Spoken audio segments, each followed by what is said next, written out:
ನೀನು ಹೇಳಿದ ನಿನ್ನ ಮತ್ತು ಚಿರಾಗನ ಎಲ್ಲ ಕಥೆಯನ್ನು ಕೇಳಿದ್ದೀನಿ. ಅದನ್ನೆಲ್ಲ ಕೇಳಿದ ನಂತರ ಈ ಸಮಸ್ಯೆಯನ್ನು ಅಂತಿಮವಾಗಿ ಕೊನೆಗೊಳಿಸಬೇಕು ಅಂತ ನಾನೊಂದು ಪ್ಲ್ಯಾನ್ ಮಾಡಿದ್ದೆ. ಇನ್ನು ಮುಂದೆ ಯಾವತ್ತೂ ಚಿರಾಗ್ ನಿನ್ನ ತಂಟೆಗೆ ಬರಬಾರ್ದು, ಯಾವ ಥರ ಪ್ಲ್ಯಾನ್ ಮಾಡಿದ್ದೀನಿ. ಯಾವ ಪ್ಲ್ಯಾನ್ ಮಾಡಿದ್ರಿ? ನೋಡು, ನಾನು ಹೇಳಿದಷ್ಟು ನೀನು ಮಾಡಿದ್ರಾಯ್ತು. ಇದು ನೀನು ಹೇಳಿದ ರೀತಿಯಂತೆ ಅವನಿಗೆ ಇಷ್ಟವಾದ ಬಾದಾಮ್ ಹಾಲು ಇದೆ. ಇದನ್ನು ಯಾವಾಗಲೂ ನಿನ್ನ ಜೊತೆಗೆ ಅವನು ಇಷ್ಟಪಟ್ಟು ಕುಡಿತಾ ಇದ್ದ. ಇದರಲ್ಲಿ ವಿಷ ಹಾಕಿದ್ದೇನೆ.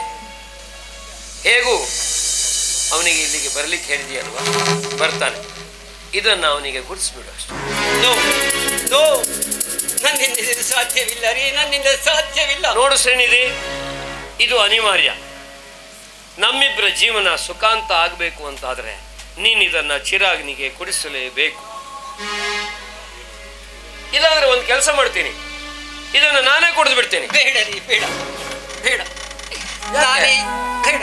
ನೋಡು, ಇದು ಒಂದೋ ನಾನು ಕುಡಿಬೇಕು, ಇಲ್ಲ ಚಿರಾಗ್ನಿಗೆ ಕುಡಿಸ್ಬೇಕು. ಬೇಡ ರೀ, ನಾನೇ ಚಿರಾಗನಿಗೆ ಈ ಹಾಲನ್ನ ಕುಡಿಯಲು ಕೊಡುತ್ತೇನೆ, ಕೊಡಿ. ನೀನೇ ಹೇಳ್ತಿದ್ಯಲ್ಲ ಬಾದಾಮ್ ಹಾಲು ಅಂತಂದ್ರೆ ಅವನಿಗೆ ಬಹಳ ಇಷ್ಟ ಅಂತ. ನಿನ್ನ ಕೈಯಾರೆ ಕುಡಿಸು. ಈ ವಿಷ ಮಿಶ್ರಿತ ಹಾಲನ್ನು ಕುಡಿದು ಆತನ ಇಹಲೋಕ ಯಾತ್ರೆ ಮುಗೀತದೆ. ಅಲ್ಲಿಗೆ ನಮ್ಮ ಜೀವನ ಸುಗಮ ಆಗ್ತದೆ. ಮನಸ್ಸು ಗಟ್ಟಿ ಮಾಡ್ಕೊ, ಧೈರ್ಯ ತಂದುಕೋ. ಇಲ್ಲ ಅಂದ್ರೆ ಚಿರಾಗ್ನಿಂದ ನಿನಗೆ ಯಾವತ್ತೂ ತೊಂದರೆ ತಪ್ಪಿದ್ದಲ್ಲ. ಹೇ ಪರಮಾತ್ಮ, ಯಾಕಪ್ಪ ನನ್ನ ಜೀವನದಲ್ಲಿ ಈ ರೀತಿಯಲ್ಲಿ ಪದೇ ಪದೇ ನನ್ನ ಯಾಕೆ ಕೈ ನಡೀತಾ ಇದೆ? ಮನಸ್ಸು ಗಟ್ಟಿ ಮಾಡ್ಕೋ.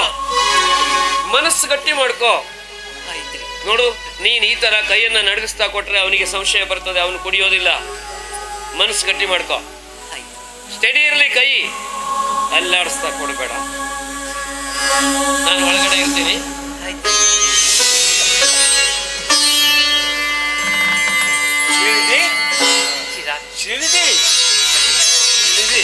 ನೀನು ಹೇಳಿದ ಸಮಯಕ್ಕೆ ಸರಿಯಾಗಿ ಬಂದಿದೆ. ಚಿರಾಗ್, ನಿಮಗೆ ಬಾದಾಮ್ ಹಾಲು ಇಷ್ಟ ಅಂತ ನಾನು ರೆಡಿ ಮಾಡಿ ತಂದಿದ್ದೀನಿ, ತೆಗೆದುಕೊಳ್ಳಿ. ಅವತ್ತಿನ ವಿಷಯ ಇವತ್ತಿನವರೆಗೂ ನೆನಪಿಟ್ಕೊಂಡಿದೆಯಲ್ಲ? ಹೌದ್ರಿ. ಆ ಖುಷಿಗೆ ನೀ ಕೊಟ್ಟ ಬಾದಾಮ್ ಹಾಲನ್ನ ಪೂರ್ತಿಯಾಗಿ ಕುಡಿತೇನೆ. ಅದು ನಿನ್ನ ಕೈಯಾರೆ ಕುಡಿತೇನೆ. ಚಿರಾಗ್, ಇದು ನಮ್ಮಿಬ್ಬರ ಕೊನೆಯ ಭೇಟಿ. ಕೊನೆಯ ಭೇಟಿ ಹಾಲನ್ನ ಕುಡಿ.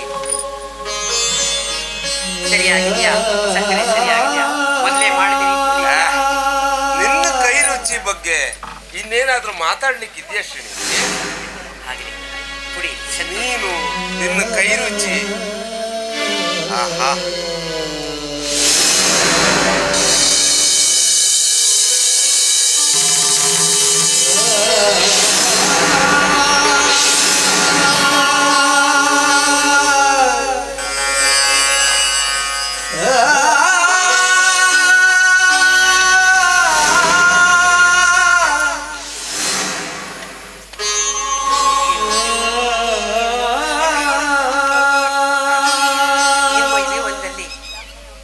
ಪರಮಾತ್ಮನು ಒಳ್ಳೆಯದನ್ನೇ ಮಾಡಲಿ.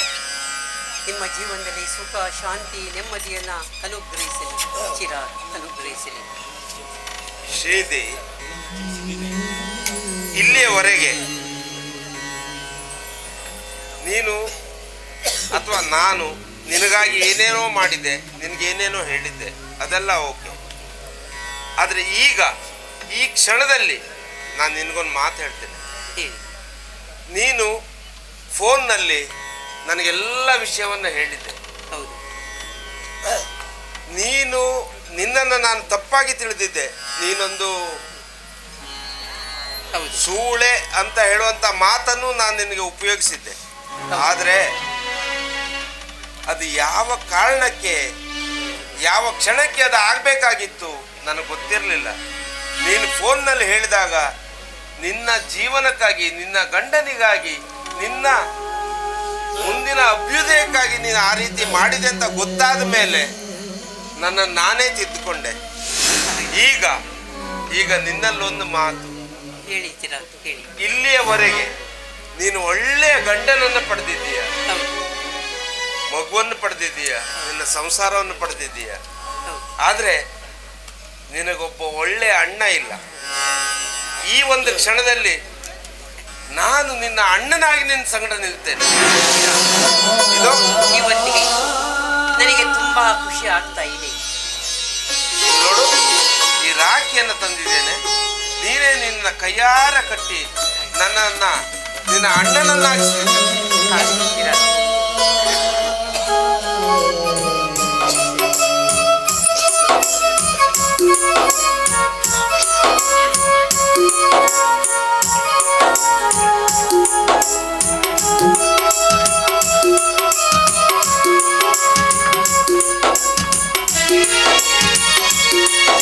ಇನ್ನು ಮುಂದೆ ನಿನ್ನ ಜೀವನದಲ್ಲಿ ಯಾವತ್ತು ಈ ಅಣ್ಣನ ಅವಶ್ಯಕತೆ ಬಂತು ಅಂತ ಆದ್ರೆ ಖಂಡಿತ ಈ ಅಣ್ಣ ಯಾವತ್ತೂ ನಿನ್ನ ಸಂಗಡ ಇದ್ದಾನೆ, ಯಾವತ್ತೂ ನಿನ್ನ ಸಂಗಡ ಇದ್ದಾನೆ. ಅಣ್ಣ, ಹಣ್ಣನಿಗೆ ರಾಖಿ ಕಟ್ಟಿದ ಅಣ್ಣನಿಗೆ ಸಿಹಿ ಕೊಡಬೇಕಾದ ನಾನು ವಿಷವನ್ನೇ ಕೊಟ್ಟು ಬಿಟ್ಟೆ.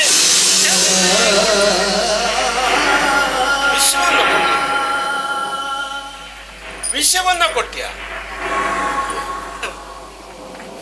ಅಂದ್ರೆ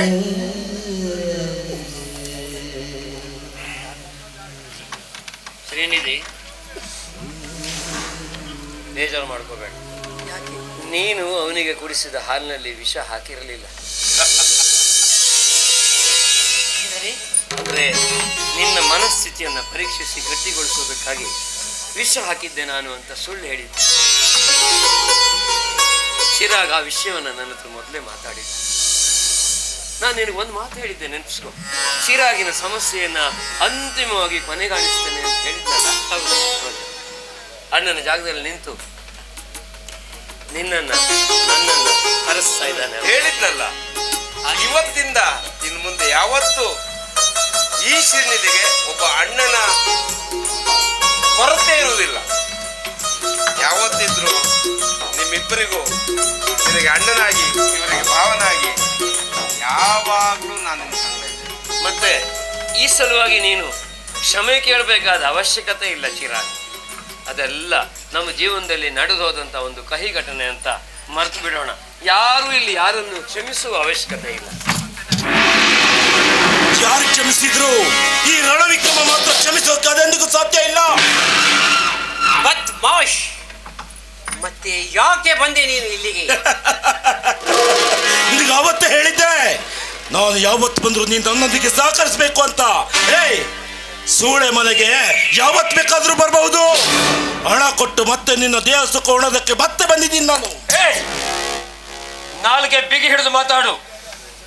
ಇವಳು ನನ್ನ ಹೆಂಡತಿ. ನೋಡು, ಅವಳ ಪಾದದಲ್ಲಿರುವ ಧೂಳಿಗೂ ಸಮನಲ್ಲ ನೀನು. ನಿನ್ನ ಹೆಂಡತಿ ಆದ್ರೆ ನೀನು ನಿನ್ನ ಹತಬಸ್ತಿಗೆ ಇಟ್ಕೊಳ್ಬೇಕಾಗಿತ್ತು. ಯಾಕೆ ಬಿಟ್ಟೆ? ನೋಡು, ಗಂಡನಿಗಾಗಿ ಅವಳ ಶೀಲವನ್ನ ಮಾರಿ ಹಣ ತಂದು ನಿನ್ನನ್ನು ಉಳಿಸ್ಕೊಂಡಿದ್ದಾಳೆ ಅವಳು. ನೋಡು, ಅದು ಗೊತ್ತಾ ನಿನ್ಗೆ? ಗೊತ್ತು. ಹಣ ಕೊಟ್ಟವ್ರು ಯಾರಂತ ಗೊತ್ತಾ ನಿನ್ಗೆ? ಗೊತ್ತು. ನಾನೇ. ಎಲ್ಲ ಗೊತ್ತಿದ್ದು ಅವಳನ್ನ ಕ್ಷಮಿಸಿ ನಾನು ನನ್ನ ಜೀವನದಲ್ಲಿ ಅವಳನ್ನ ಒಪ್ಕೊಂಡಿದ್ದೇನೆ. ನಾವಿಬ್ರು ಸರಿಯಾಗಿ ಬಾಳ್ತಾ ಇದ್ದೇವೆ. ನಿನ್ನ ಅವಶ್ಯಕತೆ, ನಿನ್ನ ಅನಿವಾರ್ಯತೆ ಇಲ್ಲಿಲ್ಲ. ಹೋಗ್ತೇನೆ. ಹೋಗೋ ಮುಂಚೆ ನಿನ್ನಿಬ್ರು ದಂಪತಿಗಳಿಗೆ ಯಮಲೋಕದ ದಾರಿ ತೋರಿಸೋಗ್ತಿದೆ. ದುಡುಕಬೇಡ ರಣವಿಕ್ರಮ, ದುಡುಕಬೇಡ. ನೋಡು, ಯುವರ್ ಗೇಮ್ ಇಸ್ ಓವರ್. ಕೆಳಗಿಡು ಆರಿವಾದವರನ್ನ. ಆ ಭಗವಂತ ನಿನ್ನನ್ನು ಎನ್ಕೌಂಟ್ರಲ್ಲೇ ಸಾಯಿಸ್ಬೇಕು ಅಂತ ಬರ್ದಿಟ್ರೆ ಅದನ್ನ ತಪ್ಪಿಸ್ಕೊಳ್ಳೋದಕ್ಕೆ ಅದೇಗೆ ಸಾಧ್ಯ ಹೇಳು? ಇವತ್ತಿಗೆ ನಿನ್ನ ಆಯುಷ್ಯ ಬೇಡ, ತಿದ್ಕೊಳ್ತೀನಿ. ನಾನು ಮಾಡಿದ ತಪ್ಪನ್ನು ಒಪ್ಪಿಕೊಂಡು ಮುಂದಿನ ಜೀವನದಲ್ಲಿ ತಿದ್ಕೊಳ್ತೀನಿ. ಬೇಡ ಬೇಡ ಬೇಡ. ಯೋ